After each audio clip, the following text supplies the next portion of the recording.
Hello and welcome. This is the All 12 Sign series for Mercury Retrograde in the sign of Aries. So we've got some big energy showing up here with this retrograde because it is with the North Node and Chiron. I'll be talking more about that in the readings. My name's Chloe. I work with card divination, astrology, and I channel energies through my body. You can see my hands moving around right now. I also have vocal light language. So this is working with energies from different dimensions to help us heal, help us attune, and bring in activation codes to get us into integrated alignment with our soul's frequency in this incarnation. Whether you're consciously aware of what's going on or not, doesn't really matter. It's in alignment with source and your higher self. It's about the feeling, the sensations. For those of you who know your time of birth, I really recommend you check out the sign that falls in the first house first.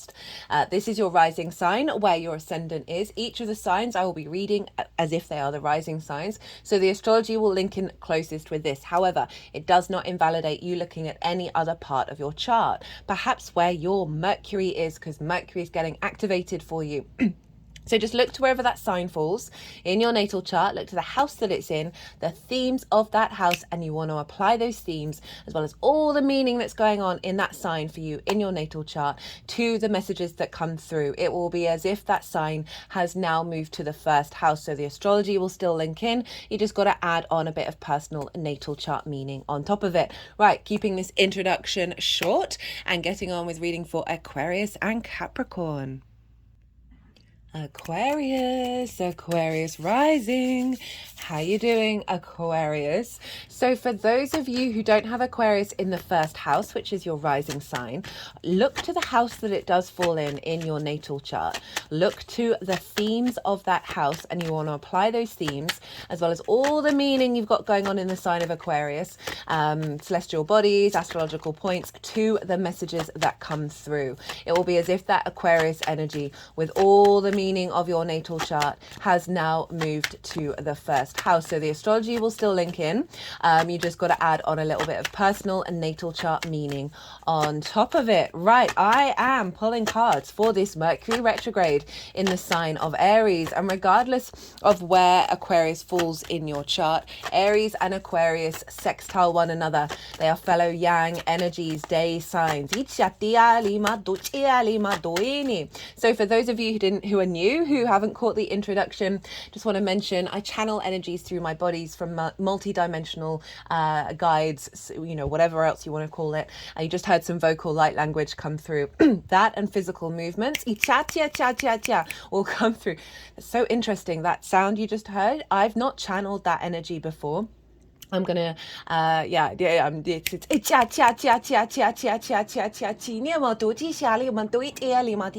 come through in the collective reading as well as with all the signs so far.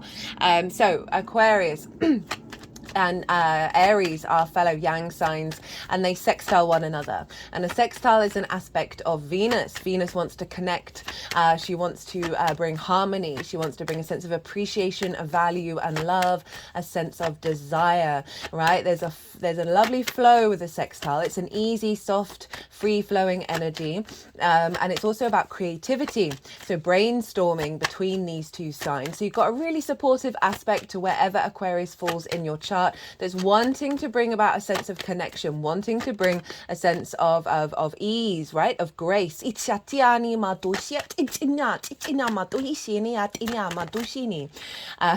With this energy. So that's wherever it falls in your chart. This Mercury retrograde is facilitating by aspect of Venus.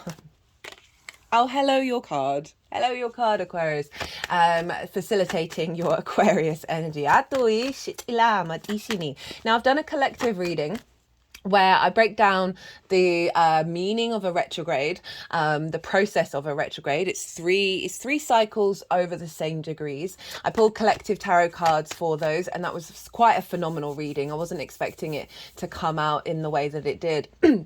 But I just wanted to summarize everything there because I'm not going to be doing it in every sign. So go check that out. I've also talked about the dates, all the degrees, all the astrological stuff going on. That's all in the description box if you want to go and have a look at that and write those in your diary. Also talk about Mercury and Aries as well. So if you want like a deeper understanding about what's going on, go check out that collective reading. I'll be touching on those things very briefly because I'm trying to keep these readings. So far they've been about half an hour each, and that's pretty good for me because I usually end up talking for an hour for each of the transits. So go check out that collective reading. Also these oracle cards that are here on the deck, I bring that in as well, and some really powerful messages came through. I was quite yeah, it was a really nice reading. I really do recommend it. Now Aquarius rising, where is this transit happening for you? This is happening in your third house, the house of the goddess, right? This is where we bring our big picture philosophies into our day-to-day, right? It is our environment. It is how we find meaning on a day-to-day basis, the things that we do on a day-to-day basis, the places that we go, our local community, and it's also the house of communication.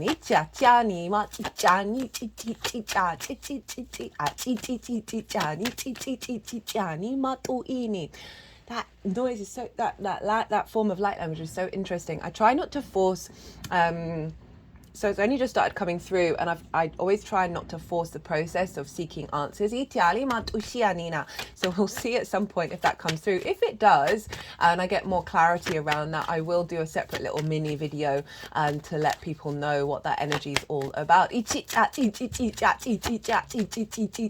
But okay, just what just came into my mind is the overall representation of what came through in the collective reading is the embodiment of this frequency.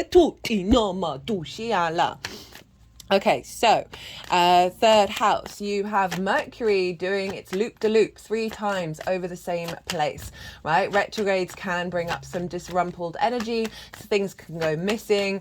You're not necessarily going to have all the answers straight away. Retrogrades bring nuance and depth because we go back over old territory and find new pathways. Aries is the first sign of the zodiac. It is cardinal. It's instigating new cycles of how we collect information and how we bring flow and how we communicate that. Your third house is the lens in which you communicate through. Aries is it's ruled by Mars, right? So it's very independent, very autonomous. It likes to experience life through its own embodiment rather than being told what to do. It is very empowering. It is the fool's journey as we go and explore new frontiers. So you often will find yourself doing that in your local community. You may get opportunities that help really bring about a re-sense of knowing thyself. Now, Chiron and the North Node are involved very heavily in this transit, as is Neptune and Mars over in the sign of Pisces. So the North Node is what we're striving for, where we're headed, right? So you're having a recalibration in the third house of taking you into the next level. During this transit, we will have an eclipse in the sign of Aries with all of those things combined one another. So Chiron is the wounded healer, right? It's where it's the wound that turns into wisdom. And Mercury is very closely linked into Chiron and the North Node. Chiron is helping us heal wounds around the individual to help us reconnect with our authenticity, with our autonomy, and our ability to go into new landscapes without the fear that we may have been holding onto from previous lifetimes. Some wounds around the way that you express yourself may come up in order for you to reevaluate and realize they are part of an old paradigm. You will be refining and deepening the way that you express yourself, the way that you connect to the meaning that you find on a day-to-day basis, finding more inspiration, finding more clues and wisdom and sort of sparks of instinctive ideas and thoughts and expressions are going to be popping up a lot around this retrograde for you. And it's sextiling your ascendant. Your ascendant is how you embody your sun or your moon through your actions. Through your, okay, let's go. Through your actions and your deeds.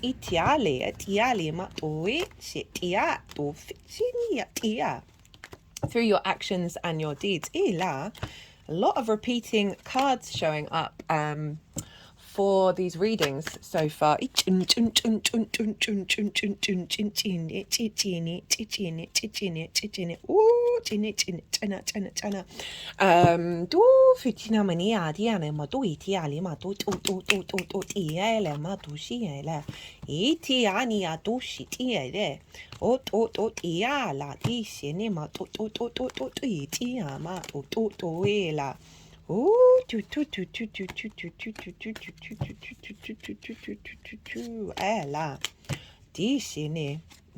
There we are, Aquarius, your stalker card.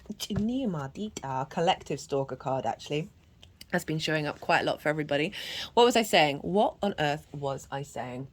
Oh, it's completely gone. Sorry, when they're cutting the deck like that, my brain, my conscious brain just go bleh, bleep, and just let it run through.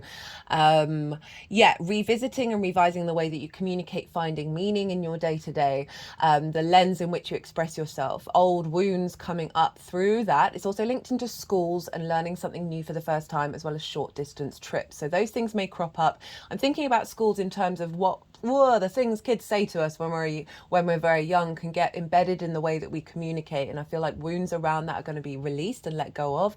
Any blockages around learning things for the new time, starting on new adventures as well, doing some healing. That was it, sextiling your ascendant. There we go. So that's how you embody your sun or your moon, through your actions and your deeds. It's the lens in which other people see you, because they see you through that embodiment, right, rather than what's going on behind the scenes of either your sun or your moon. It depends if you've got a day or a night chart, which luminary is sending the wisdom to your navigator, which is your ascendant.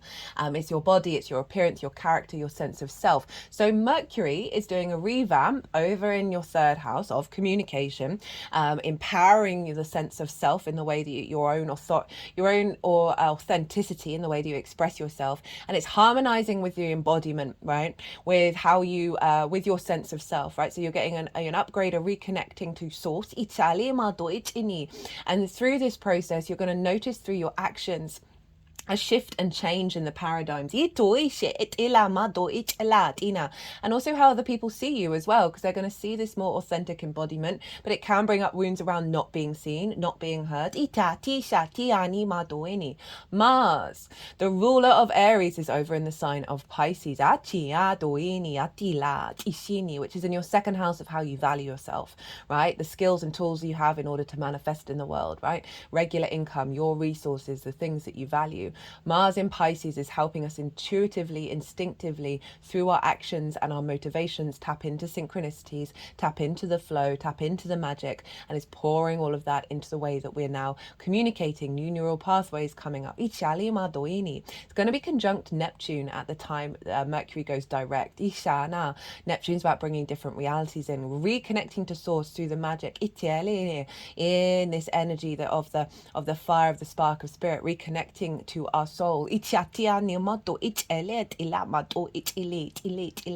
And Mars is really facilitating a softness to all of this, that's making sure that this is your value. You're going to be able to communicate your values. That may be a skill that you bring in money. That maybe then after this series be more available to your local community, or more accessible, that people are going to be paying attention.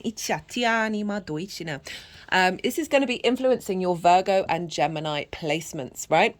Because Mercury rules those signs and is always influencing them. You have Gemini over in your fifth house of creation, energy, and joy, right? Pleasure principle, romance, dating, inner child work. So Mercury is helping activate a strengthening of your connection to your creativity, because you're more authentically embodying yourself on a day-to-day basis. You have Virgo over in the eighth house of the outside world's resources, right? The give and take between you and anything other than yourself. Time, money, things, energy, intimacy. The house of transformation. This is also the house of inheritance, both 3D and cosmic inheritance. So I really feel there's an alignment with your ability to connect to source in your give and exchange in relationship dynamics. Think of the 5th house as well, of like romance and dating and play. You're finding more spring in your step, in the way that you move through your day-to-day, a reconnection to the spark of your soul in terms of the meaning, a recalibration of your authenticity, which is then drawing towards your relationship dynamics, 8th house, your and creativity and joy, drawing towards you more energies in your day-to-day that match that.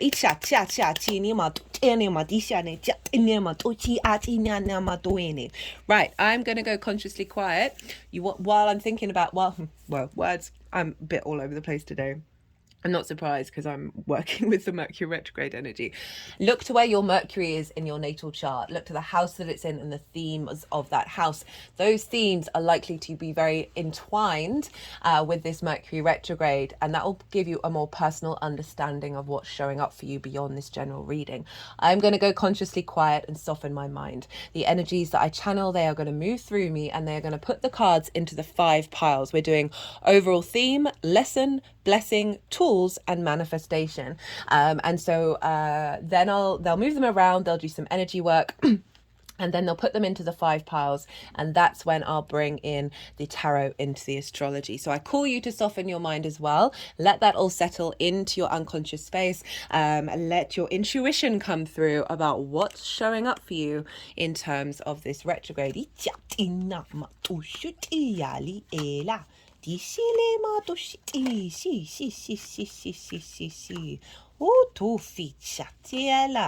Disile tira to tiela. Yisile ma to. Yala do chin ela tum ti ya. Yala ti tin to Italia. Dia. Do shia tia lima to ti ala o to ti ali ti ala to tin ashia lima to we ti ali di ashia isha la o to ti ashia Dia, di, o to, dia la, la, di, shini, di,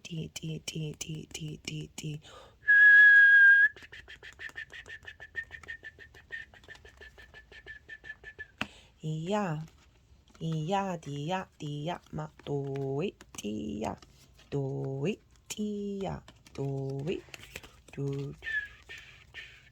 dia, ni, dia.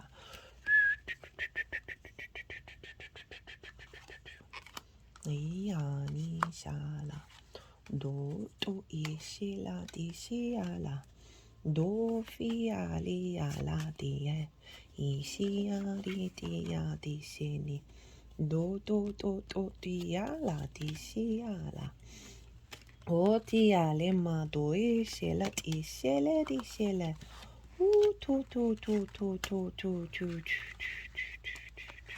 ila di shia di shala o to fiti ale di la do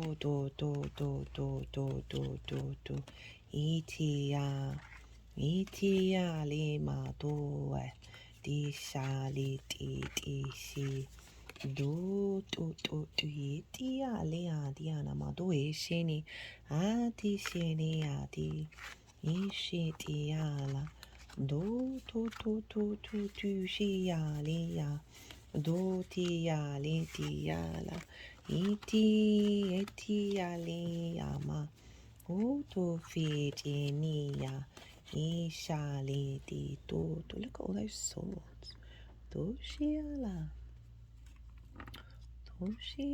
mariela tishele maritiala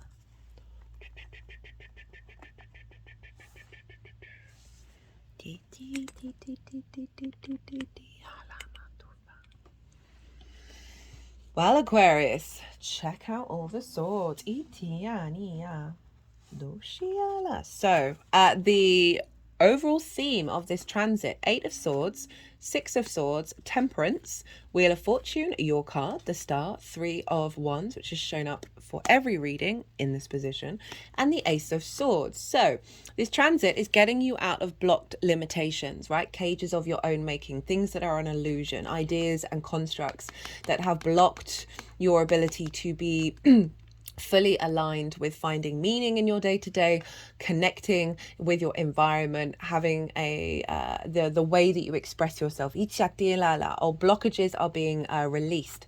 We've then got the Six of Swords. This is acknowledging that this is every retrograde. There's an element of the limbo, right? So this figure is moving away from choppy waters into calm waters, and they're taking with them the things that are the core things that would serve them in the new landscape. So you are evaluating over this cycle and collecting those core principles that are going to serve you in an environment that's going to be a lot calmer. You're going to spend time alchemizing that. Temperance is the alchemy card, the refinement of self. To tap into your angelic energy of going against the grain, right? This water is going up into the cup, which represents one, magic, and two, doing something differently, doing something out of the realms of what you've already done before. It's a recalibration, new neural pathways, energetic pathways that you are then refining and bringing in a new space that is all. Whenever I say new, it's a realignment to the self that was already inherently there. We've got the Wheel of Fortune. This is Jupiter. This is saying that this cycle, the overall theme, is bringing raising things up. Right, there's an element of the fates are shifting in that frequency.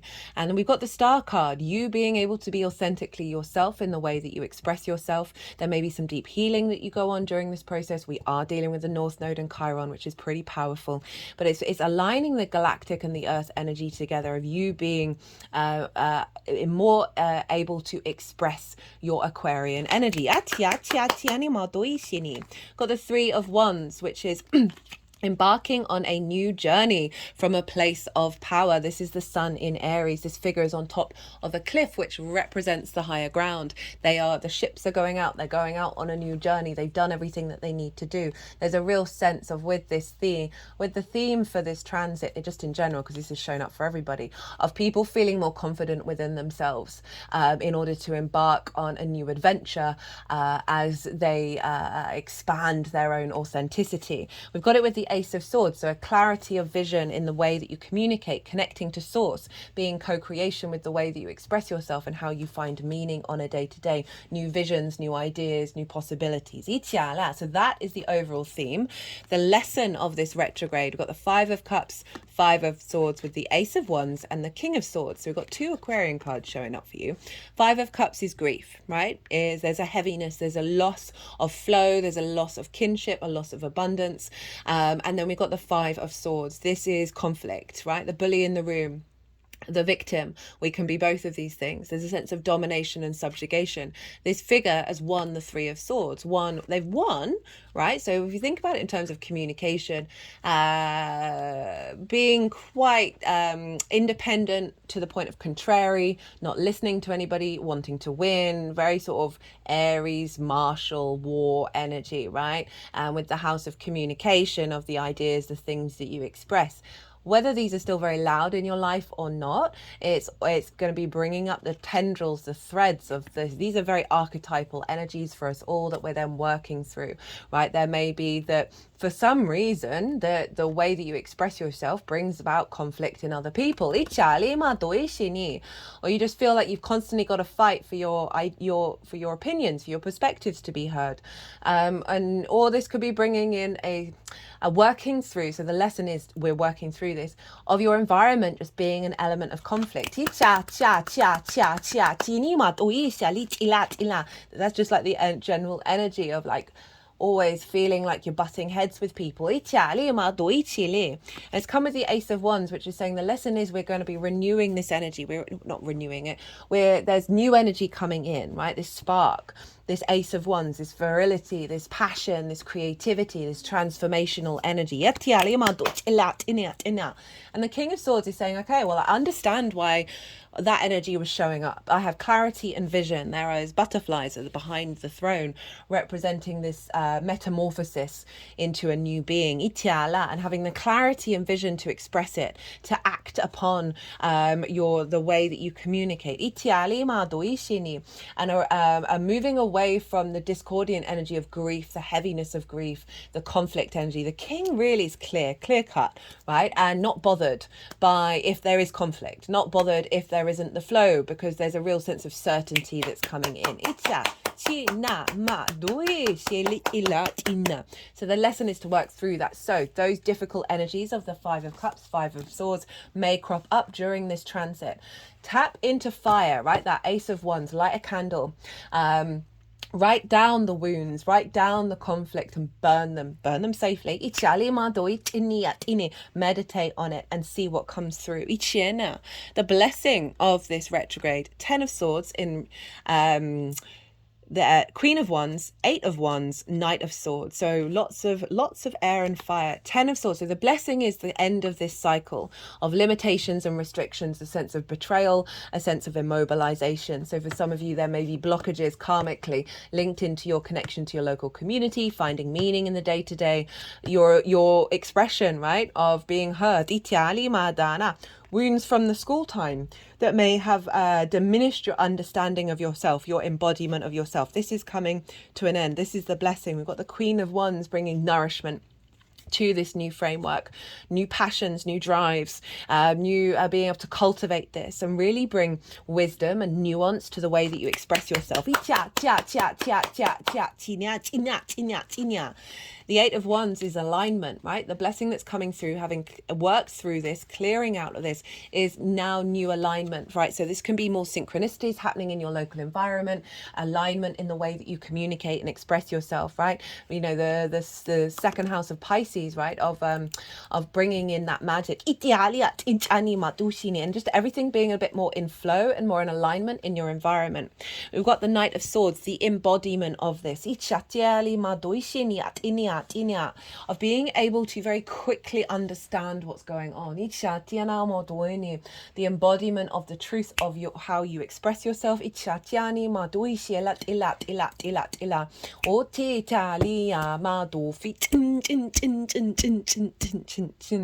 Thinking of that Gemini energy of your creation energy, right?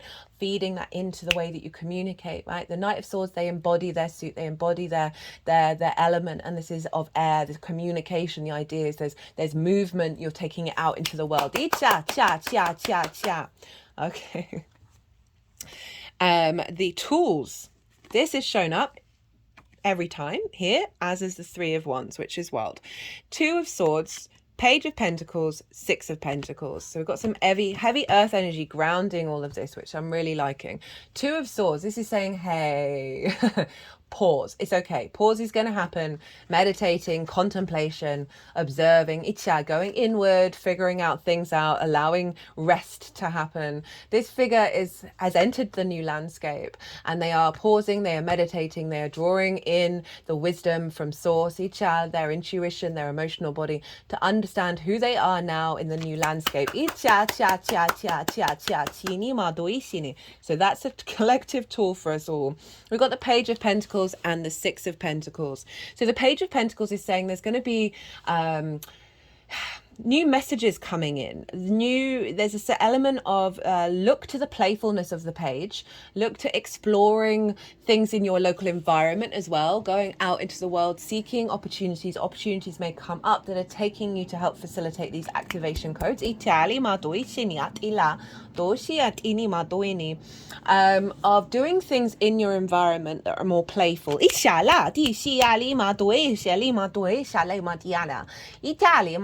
Lots of different energies are coming through with this reading. This Page of Pentacles is very dutiful, right? It's very puts in the hard work to figure out what's going on. So again, that's sort of saying, take your time. Take your time. Maybe do some grounded practices. Maybe go out in nature, do some meditation, feet on the ground, earth yourself. While you're meditating and see what messages come through. And what realignment. Doing some movement. Yeah, moving around the physical body, shaking it up, shaking up the energy. Watch out for things that are happening, that are manifesting around you. Synchronicities that are going to come through that are hinting at the alignment. We got the Six of Pentacles. So this is saying, this is saying many things. This is about realignment and bringing in balance, right? So there's a sense of, if you're feeling that Five of Pentacles, that scarcity of going inward, tapping into your higher self and calling for balance. This is the tools that you have are to bring nourishment to yourself. Bring a sense of support in.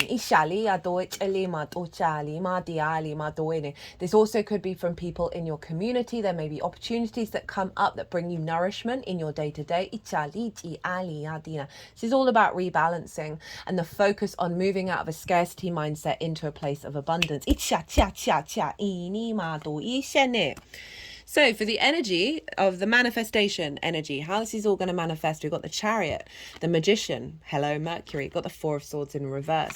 The Chariot, love this for the third house. The Chariot, having learned everything from the previous experiences, is now moving through the world with ease, right? With a sense of victory, a sense of confidence within itself. It's not trying to control situations.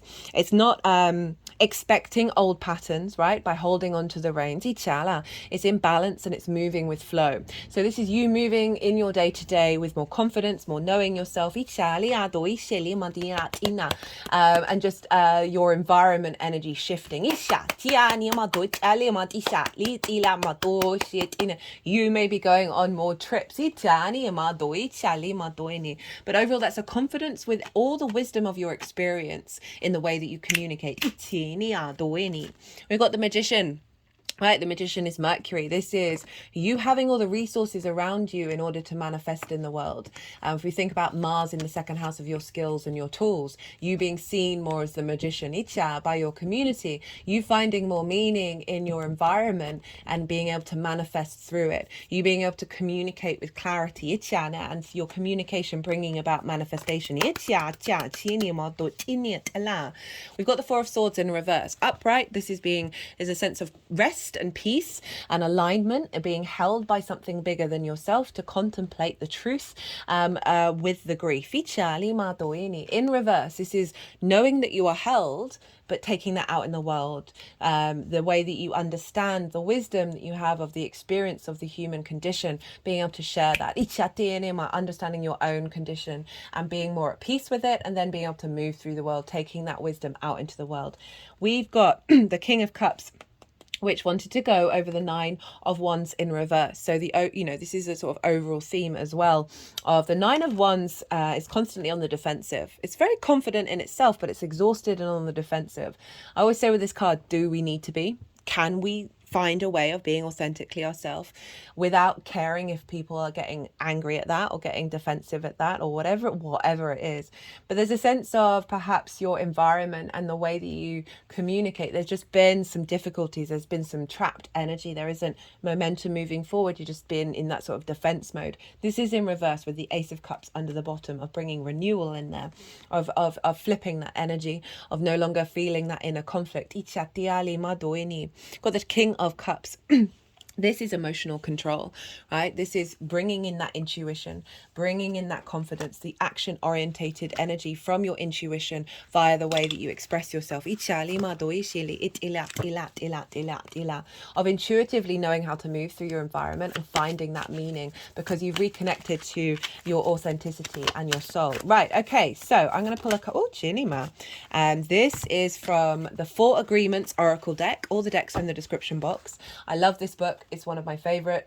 I recommend it to anybody it's very short and has a lot of value and isn't very expensive. And this deck was given to me by someone who's got Mercury retrograde in the sign of Scorpio, so the fellow Mars ruled sign. Don't make assumptions. Be yourself around others. The biggest assumption that humans make is that everyone sees life the way that we do. We assume that others think the way we think, feel the way that we feel, judge the way that we judge, and abuse the way we abuse. We are afraid to be ourselves around others because we think others will judge us, victimize us, abuse us, and blame us as we do ourselves. That is bringing in that and that Five of Swords, that Five of Griefs, of like, this is, I can see with the Aries in the third house of like my way or the highway in the way that I think and the way that I communicate. And this whole transit and the eclipse that we're heading into is really softening that, of still allowing us to be authentically ourselves, but not like just not being as bothered about what other people say and think, and not in a bad way. I don't mean that in a bad way, of not letting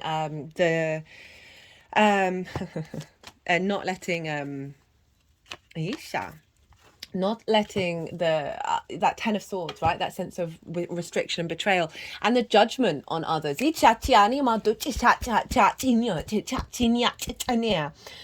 then recalibrating your energy so you're then comfortable and confident being yourself in your environment with your local community, in the way that you communicate. We've got change. We've got creativity and environment. So we're bringing a change to your environmental frequency in the way that you express yourself, that's becoming more authentic, moving away from trauma and distortions, right? Trigger responses. Chiron is doing a hell of a job sorting that out for us all. And it's bringing more creativity, so that we're allowing different ways of expression to blend, and not getting, not just being like, no, that's not how it happens. Finding more joy, more play. Remember that Gemini energy is getting activated as well in your environment, in the way that you move through the world, in your embodiment of self, right? So it's recalibrating to a energy that is allowing more play. Right, I'm going to leave it at that. 36 minutes. Every time I get longer and longer. Right, Aquarius, I hope you enjoyed this reading. If you did, don't forget to hit that like button. If you would like a personal reading, my website, which I launched at the spring equinox, is in the description box. All the services and all the things are all on that, and a lot of fun working with the AI art. Be good to yourself, Aquarius. Be good to those around you, and most importantly, be well until we meet again. Capricorn rising. How are we doing, Capricorn? Right, so for those of you who don't have Capricorn in the first house, which is your rising sign, look to the house that it does fall in. Look to the themes of that house, and you want to apply those themes, as well as all the meaning that's going on in the sign of Capricorn, to the messages that come through. It will be as if that Capricorn energy, with all the meaning of your natal chart, has now moved to the first house. So the astrology will still link in. Right, take what resonates and leave what doesn't. I am reading for the Mercury retrograde. There is a collective reading. That's where I broke down Aries, Mercury in Aries, and what the retrograde's all about. I'm not going to be touching on that in these readings very much. I'm going to be touching on it very lightly. I did a collective tarot reading as well. That was wild. Some really big messages came out with that, as well as with these oracle cards. So if you're not really sure what a retrograde's about, go check out that video, or Aries, Mars, why do I keep getting that around the wrong way? Mercury and Aries, that's for you. As well as just having a deeper understanding of what this retrograde is for us all collectively. And the tarot will be on top of that. For those of you who are new, who didn't catch the introduction,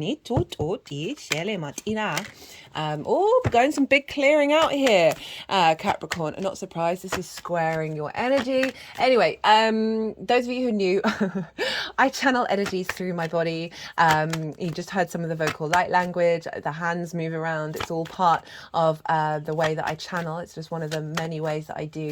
And I'm working with multi-dimensional beings to help heal, attune, and bring in activation codes. So whether you're consciously aware of what's going on, this is in alignment with source and your higher self, and this will all be at play in these readings.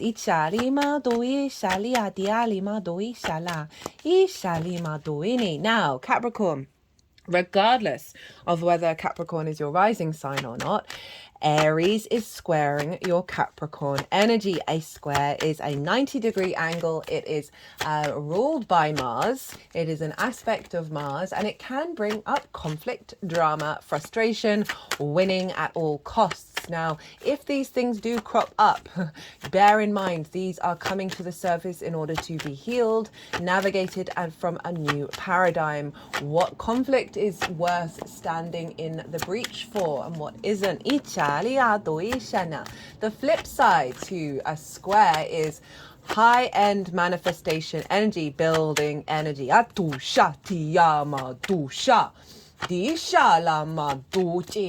energy that's coming through is a masculine yang energy. It's linked into earth protection and earth manifestation. So quite funny that it's turning up now. And so, yeah, squares, they're a hard aspect. They are a bit difficult. They do involve some challenges in order to manifest, but it is building in the 3D realm. So I would recommend for anyone with strong cardinal placements, that is Aries, Cancer, Libra, and Capricorn, to check out the collective reading. I mean, I recommend everybody watch it because it was really cool and there's lots of information in there, really cool messages that came through. So, but for the cardinal signs, this is all squares and oppositions. And we're dealing with eclipses, and so you're going to be working with squares, right? And these are hard aspects, and so there might be a little bit more drama showing up for you. Now, Capricorn rising, where is this happening? This is happening in your 4th house, your roots and your foundations, your ancestors, both soul and blood lineage, your parental figures, the things you do in private, and the roof over your head. This is your foundational space.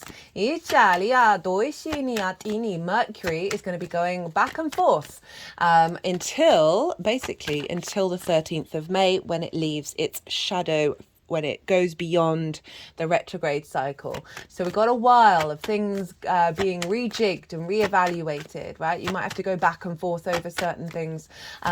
Just be at peace with the retrograde. Allow things to unfold. That, there's an element of patience that it calls us to do. It's a very yin energy. It brings nuance and depth and wisdom through observation. So there's a real sense of just allow this to unfold in your foundational space. Mercury is recalibrating. Mercury is linked into, obviously, communication. For me, the key word with Mercury is flow. Because it's the flow of information, and everything in the universe is information. And so Mercury is bringing up potential wounds, right, around the foundational space, right, around the home, parental figure energy, right? We have a lot of trauma in the 4th house, ancestor stuff as well, because not only are we holding our own nonsense, we're holding the nonsense of many lines before us. And Mercury there's a lot of Chiron and North Node energy here, right? There's wounds that are coming up. There's eclipse energy, for crying out loud. Like, this is, I mean, I don't feel the heaviness of this energy. I feel like it's a liberating energy. But it is going to be bringing up patterns and paradigms that you're going to be reassessing to figure out whether they are still to do with you or not, or whether they are being released. So I said Chiron and the North Node, right? North Node is where we're striving for, what we're headed for. I've done a nodal axis series for Aries and Libra. It's in its own playlist. I did that when the nodes went into those signs. And I really break down the North Node in Aries and the South Node in Libra and the combination of the two in the introductions of that transit. And also it was the overall theme of the eclipses for each of the signs. So yeah, I would recommend for heavy cap placements, just because it's the square, right? So to have a sort of just zoom out and get a bit more information about what's showing up for you for the next eclipse cycle, right? So North Node, you've been needing more from your home. Really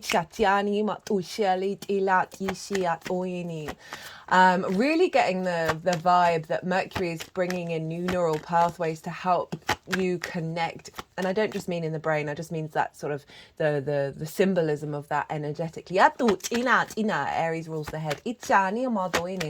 That are clearing away old wounds and limitations around feeling safe in your foundations, reconnecting to your soul energy and the communication flow between you and your soul. Aries is the first fire sign, that spark of spirit, but also really an enhanced connection with the ancestors.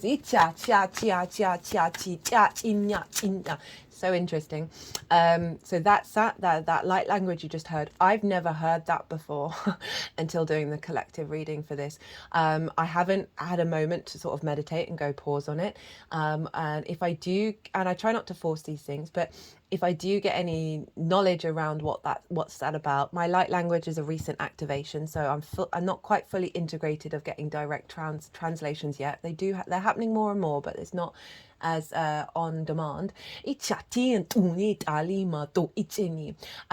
But if I do get something through about that, because it's really fascinating that that's come through, I will do a tiny little video and talk about it. What was I talking about? Yeah, connection to the ancestors, the wisdom of your past lives, of the blood lineage. Right, that spark, the speed of Aries, right, of being able to embody it in your motivation and drive, in the way that you collect information.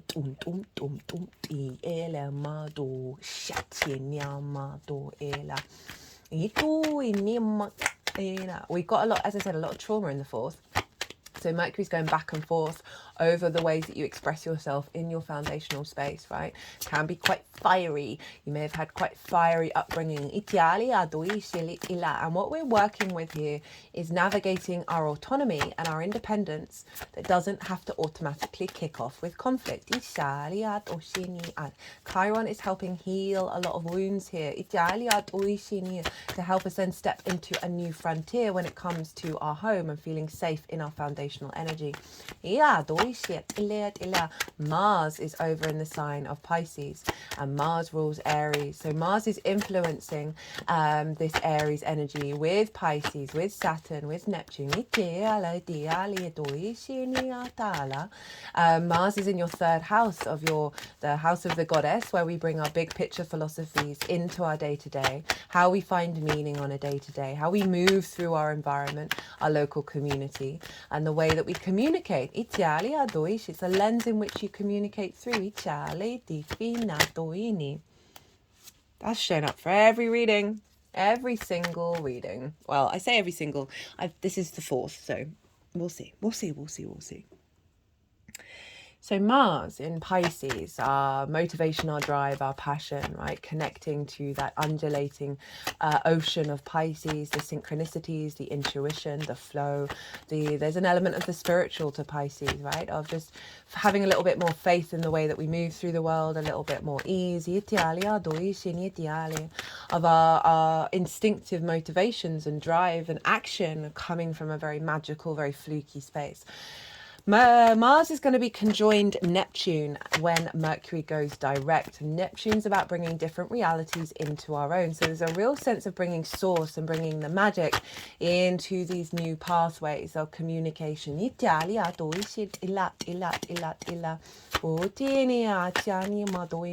And bringing this personal autonomy into the embrace of the collective emotional unconscious space. So in embrace of that sort of the all, right? The one within the all. So Mars is in getting you to instinctively move and find meaning in your day. That's strengthening your foundations.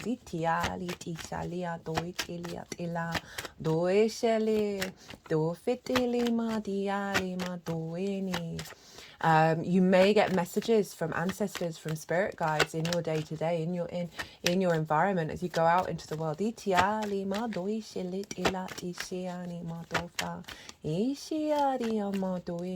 You've got more motivation and drive to embody that communication and to find the will to implement that magic in your foundational space.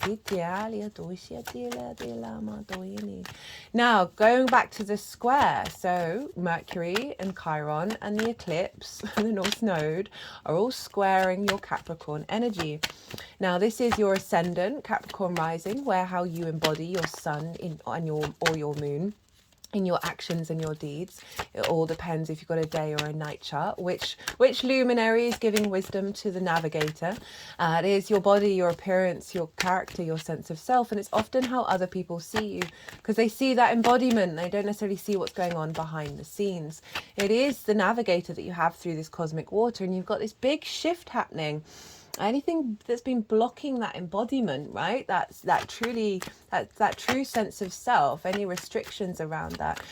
Mercury is helping sort of reshift and reorganize how you connect, how you find that flow in your home, right? In your foundational space, right? Sort of burning up the old pathways. Leaping over the fire. I would bear in mind that there might be some heated arguments that go on in your private life during this journey, but it's all just to sort of recalibrate. Okay, well, how can I find other ways, right? Mars being basically in the sign of like unconditional love and peace. I love this of like our actions are instinctively taking us to that path. And there may be old disruptions, old wounds that Mercury is helping bring up in order to really embody the process.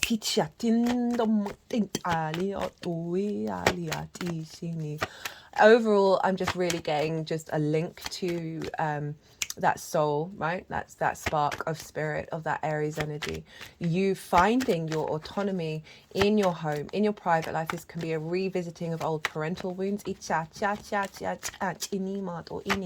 activating a new cycle where you are still confident within yourself and you're not letting these things distort your energy. Whoa, that's a lot of cards. It's a lot of cards. Are we doing them? Okay, they want them all. This transit is influencing Gemini and Virgo for you. So Gemini for you is in your 6th house of how you embody your work, your physical health and your routine. So this transit is strengthening your foundations, strengthening your connection to your ancestors.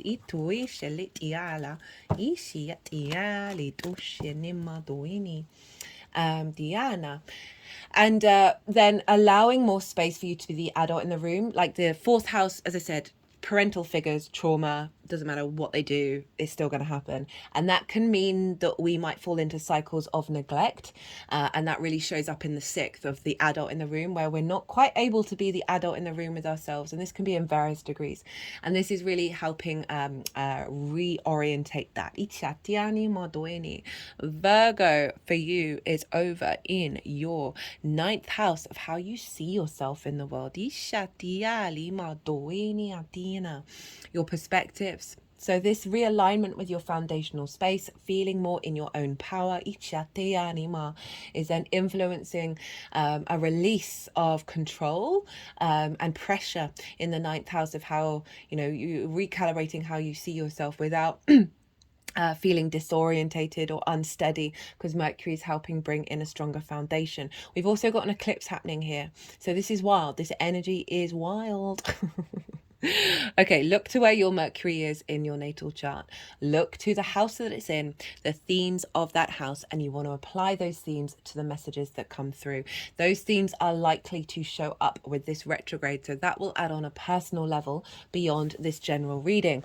Okay, I'm going to go consciously quiet. I'm going to soften my mind. The energies that I channel, they're going to move through me. They're going to move these cards around. They'll do some physical and vocal light language, and then they'll put them into the 5 piles, which I forgot to mention. We're doing overall theme, lesson of the retrograde, blessing, tools, and manifestation. I call you to soften your mind. You just had loads of information. Let it all settle in your unconscious, and then see what intuitive hits come up for you as we do this bit of intuitive work.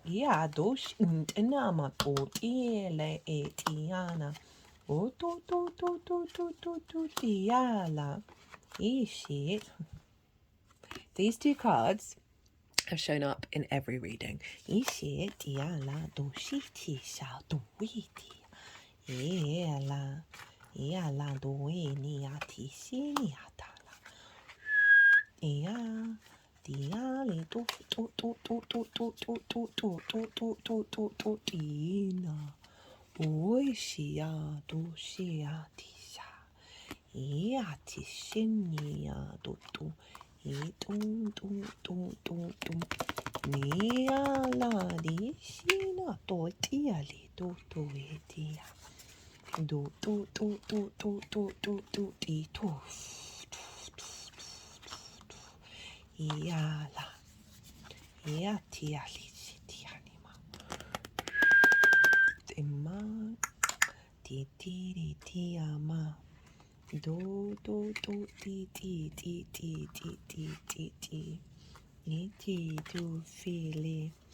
Right, Capricorn.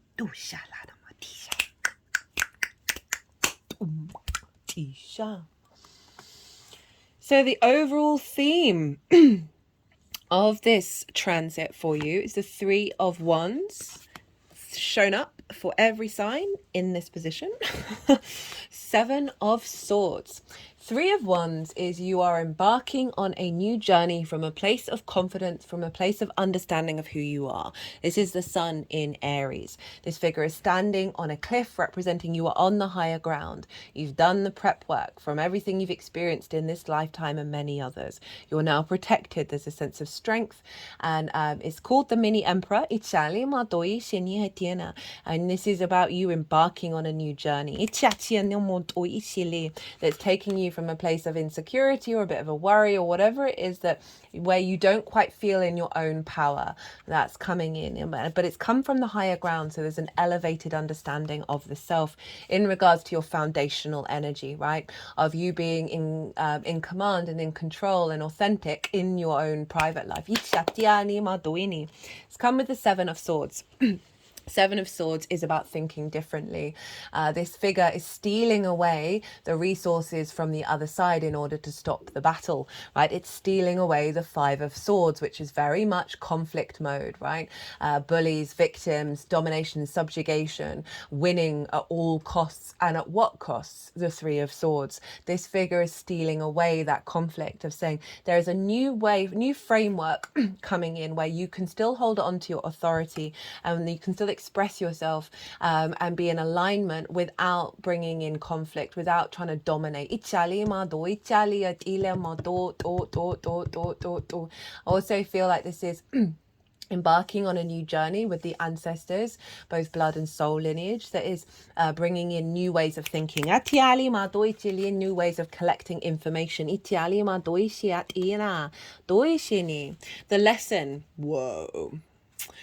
I'm not surprised, Capricorn, because this is squaring your energy. You've got the Ten of Wands and the Ten of Swords. So very much that, you know, we still got the South Node in Libra. Mercury's still opposite that. We've got the Ten of Wands, Nine of Wands, Four of Cups, Ten of Swords, Six of Cups, the Star. So the lesson is you are doing some deep healing. You are this card's shown up as well pretty much for everybody. You're doing some deep healing.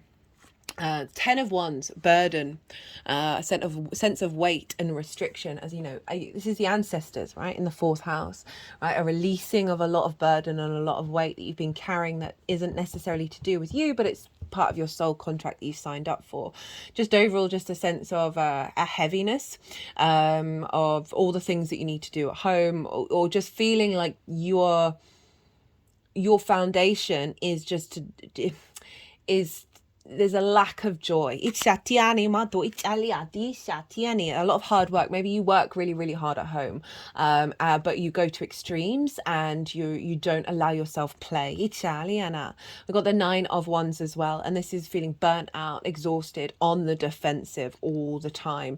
So that conflict, right, so often with Aries in the fourth, it can be like parental figures were quite combative, quite explosive, right, kicking off. And so there's maybe an inherent thing within you where you're like constantly on guard for that conflict, for that defense mode. So that 7 of Swords is helping navigate and helping move that out of the cycle. We can also, that 5 of Swords, the bully was often bullied at home. So there are patterns where we can recreate that energy that we grew up around. Got the 4 of Cups. This is a sense of grief, a sense of isolation, a sense of stagnation, of not comparison is the thief of joy, right? Of looking at these 3 of Cups and feeling like they are out of reach, and that brings about grief. And the Ace of Cups is coming forward, and look what you've got here in the spread.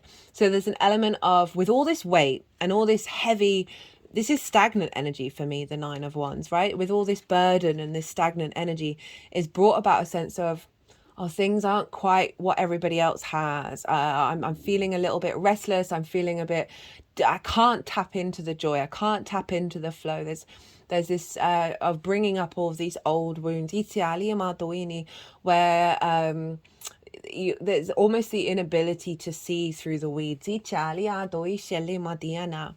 got the 10 of Swords, big karmic energy. All the swords are along the spine. The spine is very karmic. We store a lot of karmic energy there, trauma. And this is about immobilization, betrayal, a sense of limitation by the ideas, the information that you collect, creating this sense of not being able to get up and move around. Again, quite heavy or stagnant energy here. And it's come with the 6 of Cups. So this is the lesson that we're working through. The 6 of Cups is able to look at the past and see, even though there may be difficulty, like the 5 of Cups, right? There's this sense of there are flowers now growing out of these cups. You see that in that compost, in the darkness, there is abundance. There is new fertility. This is the biggest house in the tarot. This represents safety and security. This can be past life energy, ancestors, where there's a sense of bringing peace, emotional calm to all of this. Right, there's a real sense of balancing out, right? 6s are very protected. Messages from the ancestors, whether you're conscious of them or not, to come and just soothe. There's a balm, right? That water energy of Pisces. The synchronicities that may pop up over your day to day that give you clues about those wounds, clues about that. And we've got the Aquarius card, the Star. And this is saying the lesson is, you are going through a phase of deep healing in order to become more uniquely yourself and bringing the galactic and earth energy together. She's unclothed, right? She's rid of masks, that authenticity. The balm that's coming in, right? The lesson is you are reconnecting to your soul.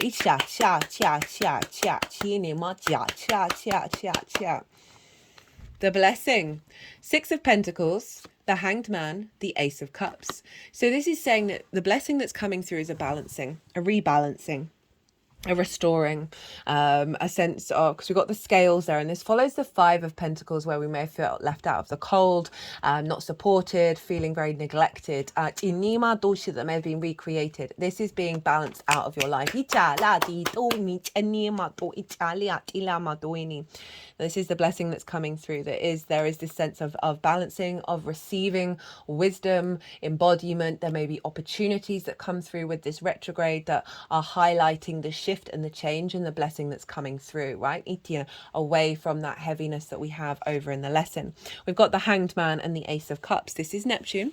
And so there's this embodied wisdom that's coming through, right? The blessing is this new perspective that's bringing more of enlightenment, right? A more overall peace and integration with source. We got that Ace of Cups, that Four of Cups was completely oblivious about. That the blessing is that going through this healing process, you are coming into more abundance emotionally, internally. You're bringing this peace coming in. There's overflow. Give from your source and not from your cup. And this is about moving away from neglect and not taking care of yourself and giving yourself to others. And making sure that your cup is full. So you're giving from a place of abundance. But overall, this is generally just a lot of deep wisdom and connection to source through your intuition, through your emotional body. That's bringing about an activation of really embodied, balanced wisdom, love. In your foundations. In your private life, right? In your relationship dynamics with your parental figures, whether they're alive or not, the ancestors, receiving wisdom. The blessing can also be a real connection, right? See that these figures are the ancestors giving wisdom, giving tools to help broaden your perspective, enlighten, that's then bringing into an emotional overflow of peace. And love. This card is also shown up for every reading in this position. Two of Swords, Queen of Swords, High Priestess. These are the tools. So this is the acknowledgement that a retrograde involves patience and times to go inward, to reflect, bring depth and nuance, and allow things to flow. This figure has just entered into a new realm, and they are in pause and meditation. They are going inward, connecting to their intuition and their connection to finding inner balance and figuring out who are they. And what is the new version of self going to do in this new environment? What are you taking with you forward? But overall, this is generally give yourself moments of pause. Give yourself moments. Don't, quick reactionary responses. Allow there to be a little bit of pause. Because these things will unfold. We'll get more answers as we redefine and rediscover ourselves' true nature. We got the Queen of Swords and the High Priestess. Queen of Swords, this is the acknowledgement of the cultivation of this new information, this new flow, this new way that you're understanding what your foundational space is. The sword suit, the court cards, they all have birds on the cards, and the Queen is the only one to have one, and it's above her crown chakra. So this is a reconnection to source and a nourishment of this. Again, it's the Queens. There is an element of pause. There's an element of observation, of strategy, of bringing depth to something. So it's really sort of reconfirming that you're recalibrating your perspectives and to be at peace with the pause. Perhaps doing some connections in your meditations to your crown chakra.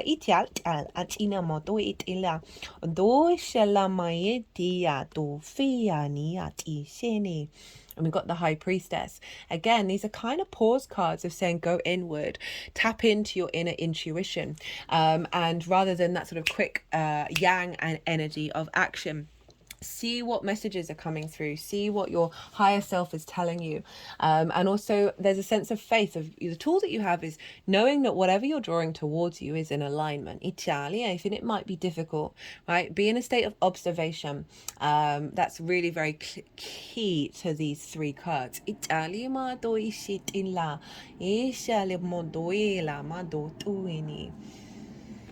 How this is manifesting and moving forwards. We've got the Nine of Swords in reverse. So we've got the 2 9s, 2 10s. That's quite interesting. We've actually got 3 10s. The Page of Cups and the 10 of Cups with the Queen of Cups on the bottom of the deck. So this is really building on this water energy, right? Of the moving away from anxiety, moving away from sleepless nights of not feeling safe in your home, perhaps Ichalima, but just overall just this sense of worry, this sense of fear that you may have in your foundational space. That is getting cleared out moving forwards. We've got the Page of Cups. Again, it's the translation of the Ace of Cups, of communicating with love, right? Finding the synchronicities, the messages in your home from your ancestors. There being more love in whoever you live with, doesn't, not about romance, but there being a flow of love and a youthfulness. Heightened intuition from your foundational space, right? It's not just what you do in private, but the foundations that are being moving away from fear, activating love. And the 10 of Cups, all right? This is the, this is the happily, the domestic home, right? The private life that is in emotional fulfillment. This is the only rainbow in the tarot representing the chakra body alignment. So that's really great for the 4th house, of moving away from that 10 of Wands, the 10 of Swords, to the 10 of Cups. Big shift here. Got the Queen of Cups. The Queen of Cups is very psychic. She's very serene. Her foot is turning into the ocean. She can see far and wide. She can see into the future, and she is serene. She is at peace. So there's a real sense of calm coming in, right? With that 7 of Swords, and you're really so much stuff about intuition of the Mercury's really connecting to the dots of your foundational space. And this is a double confirmation with the High Priestess of your intuition being on point. Okay, so this is from the 4 Agreements Oracle deck. I love it's a book. I recommend it to anyone. It's very short and very, very powerful. And this was given to me, this deck, by a Mercury Retrograde being in the sign of Scorpio, so the other Mars sign. And this is always do your best, express your own divinity. It's just getting the feeling of this is you in your home, realizing that you've had to go through some struggle. It's a lotus flower. It goes through the mud and comes up out the other side. And this is you coming up out the other side. You don't need the acceptance of others. You don't need knowledge or great philosophical concepts. You have the right to be you, and you express your own divinity by being alive and by loving yourself and others. So it's really tapping in, moving away from fear or away from other people's ideas. Reconnecting to your own authenticity and finding a great deal of love because you're doing so with yourself and with those around you.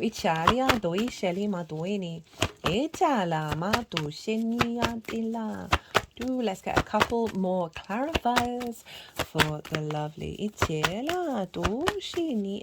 I just want to read this one. She's winking at me. Become immune to poison. Don't take anything personally. The whole world can gossip about you, and if you don't take it personally, you are immune. Immunity to poison in the middle of hell is the gift of the 2nd agreement. What I'm feeling is this is a healing for past patterns. Not that you're going to be finding yourself like surrounded by poison, but when we do the healing in this moment, we are healing the past.